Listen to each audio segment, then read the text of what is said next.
ఓం నమో నారాయణాయ నమశివాయ. మహాభారతంలో సభాపర్వంలో వచ్చేసి విదురుడు ధర్మరాజు దగ్గరికి వచ్చాడు కదా. ఇక విదురునితో ఇలా చెప్పి ధర్మరాజు ఏమంటున్నాడు, ఆయన తండ్రి స్థానంలో ఉన్నాడు కదా, ఆయన ఏ చదివి నేను ఫాలో అవ్వాలి కదా అని చెప్పేసి ప్రయాణానికి వెంటనే ఏర్పాట్లు చేయమని ఆజ్ఞాపించి తెల్లవారుగానే సోదరులతో, బంధువులతో, పరిచారకులతో, ద్రౌపది మొదలగు స్త్రీలతో ప్రయాణమయ్యాడు. మిరిమిట్లు గొలిపే కాంతి పడగానే కన్నులు మూసుకుపోయినట్లుగా దైవం మానవుని యొక్క ప్రజ్ఞను హరిస్తుంది. పాశాలతో కట్టబడినట్లుగా నరుడు విధాతకు వశమై ఉంటాడు.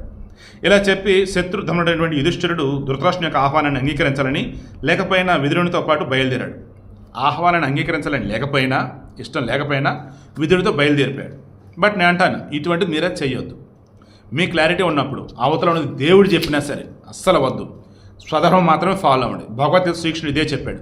ఎదురున్న వాళ్ళు ఎన్ని రకాలుగా నీకు ఎన్ని చెప్పినా, దానివల్ల నీకు అమితమైన సంతోషం కలిగినా, బాధ కలిగినా, దుఃఖం వచ్చినా, ఏది వచ్చినా సరే నీ మనస్సాక్షి చెప్పింది మాత్రమే చేయి అర్జున అంటాడు. దానివల్ల నీకు మరణం కలిగినా మేలే అంటాడు. నేను కూడా అదే ఫాలో అవుతాను ఇప్పుడు. సో అదే చేయండి, ఓకే. ఇక శత్రుసూతున్నటువంటి పాండు కుమారుడు యుధిష్ఠిరుడు బాహ్లికుడు కూర్చి ఇచ్చిన రథం ఎక్కి తమ్ములందరితో కలిసి బయలుదేరాడు. రాజ్యలక్ష్మితో దేదీప్యమానుడే బ్రాహ్మణ పురస్సరుడే బయలుదేరాడు. తన హస్తినాపుర గమనం గురించి వార్తాహరుల చేత సందేశం పంపాడు. ఆ పురుష శ్రేష్ఠులు రాజశాసనాన్ని పాటించారు. అనంతరం మహా తేజస్వి యుధిష్ఠిర మహారాజు సమస్త సామాగ్రితో బ్రాహ్మణుల చేత స్వస్తి వాచనం చేయించి ధౌమ్యునితో సహితంగా మందిరం నుండి వెలుపులకు వచ్చాడు. సుఖ ప్రయాణం కోసం యథావిధిగా బ్రాహ్మణులకు ధనం ఇచ్చి ఇతరులకు కూడా అడిగినది ఇచ్చి అతడు సుఖ ప్రయాణం కోసం యథావిధిగా బ్రాహ్మణులకు ధనమిచ్చి ఇతరులకు కూడా అడిగినది ఇచ్చి అతడు ప్రయాణమోకుడైనాడు. అంటే ఇంకా రెడీ అయినాడు ప్రయాణానికి అన్నాడు. 60 ఏళ్ల వయసు కలిగి సర్వలక్షణ సంపన్నమై సమస్త వస్తువులతో కూడినటువంటి రాజయోగ్యమైనటువంటి గజరాజును మహారాజు అధిష్ఠించాడు. హారాలు, కిరీటం ధరించి సర్వాభరణ భూషితుడై పసిడి ఛాయతో మెరిసిపోతున్న యుధిష్ఠిరుడు ఏనుగు మీది బంగారు అంబారి మీద ఆసీనుడయ్యాడు.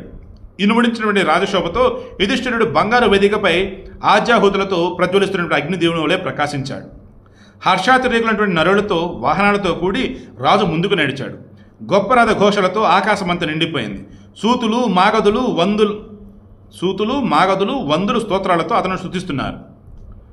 మహాసైన్యంతో కూడినటువంటి అతడు కిరణాలతో కూడినటువంటి ఆతిథ్యంలో ఉన్నాడు. తలపై స్వేచ్ఛ ఛత్రాన్ని ధరించిన యుధిష్ఠిరుడు పున్నమి నాటి చంద్రుని వలె ప్రకాశించాడు. అంటే తెల్లటి గొడుగులాగా అనుకోవచ్చు, కిరీటంలాగైనా. ఇక బంగారు కర్రల గల చామరాలతో అతనికి అన్ని వైపుల నుండి విసురుతున్నారు.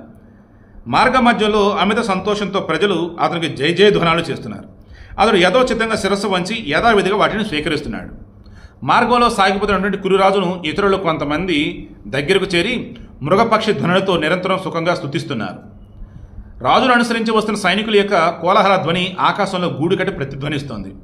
రాజుకు ముందుగా ఏనుగునెక్కి బలసలైనటువంటి భీముడు బయలుదేరాడు. కవలలు, నకల సహదేవులు చక్కగా అలంకరింపబడినటువంటి మంచి గుర్రాలను ఎక్కి రాజుకు ఇరువైపులా నడుస్తున్నారు. ఆ రూపవంతులు ఇద్దరు ఆ మహాసైన్యానికి శోభను చేకూరుస్తున్నారు. తెల్లని గుర్రాలు పొంచినటువంటి అగ్నిదత్తమైనటువంటి రథాన్ని ఎక్కి ఆయుధధారుల్లో సృష్టించినటువంటి బుద్ధిమంతుడైనటువంటి అర్జునుడు గాంధీవాన్ని తీసుకుని వెనుకనే బయలుదేరాడు. ముందేమో భీముడు ఉన్నాడు, వెనకేమో అర్జునుడు ఉన్నాడు, అటుపక్క ఇటుపక్క నకుల సహదేవులు, మధ్యలో రథంలో వచ్చేసి ద్రౌపది అండ్ ధర్మరాజు ఉన్నారు. ఇక కురురాజు యుధిష్ఠిరుడు సేరా మధ్యంలో ఉన్నాడు. ద్రౌపది మొదలైనటువంటి స్త్రీలు కావలసిన సామాగ్రితో, పరిచారకులతో విచిత్రమైనటువంటి నూర్ల కొలత పల్లకిలను ఎక్కి సేహవా సహితంగా రాజుగారికి ముందుకు నడుస్తున్నారు. ఆ కురురాజు ద్రౌపది కూడా ఆల్రెడీ ముందు నడుస్తుందంట అందరితో పాటు. ఇక కురురాజు సైన్యం కాల్బలంతో, ఏనుగులతో, అశ్వాలతో సమృద్ధిగా ఉంది. రథాలు, పతాకాలతో కూడిన ధ్వజాలతో, కత్తులతో సమృద్ధిగా ఉన్నాయి. కాల్బలం యొక్క కోలాహలం నలువైపులా వ్యాపించింది. శంఖ, దుందుపి, తాళ, వేణు, వీణాధ్వనులతో ఆ ప్రాంతమంతా మార్పునొగుతుంది. అలా బయలుదేరి ప్రయాణిస్తున్నటువంటి పాండవ సైన్యం అప్పుడు ఎంతో శోభాయమానంగా ఉంది. ఆ కురురాజు యుధిష్ఠిరుడు సరస్సులను, నదులను, వనాలను, ఉపవనాలను దాటుకుంటూ హస్తినాపుర సమీపంలో నగరాన్ని చేరుకున్నాడు. అక్కడ అతడు సైనికులతో కలిసి సుఖకరమైనటువంటి సమతల ప్రదేశంలో గుడారం ఏర్పాటు చేసుకున్నాడు. పిమ్మట విదురుడు శోక విహలమైనటువంటి గొంతుతో ధృతరాష్ట్రుడు చేయదలుచుకున్నది యథాతథంగా యుధిష్ఠిరునికి చెప్పాడు.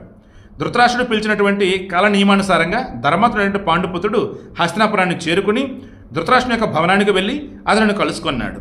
అలాగే భీష్మ ద్రోణులను, కర్ణకృపులను, అశ్వత్థామను కూడా యథోచితంగా ఆ రాజు కలుసుకున్నాడు. సో వాటిని రేపు డిస్కస్ చేద్దాం.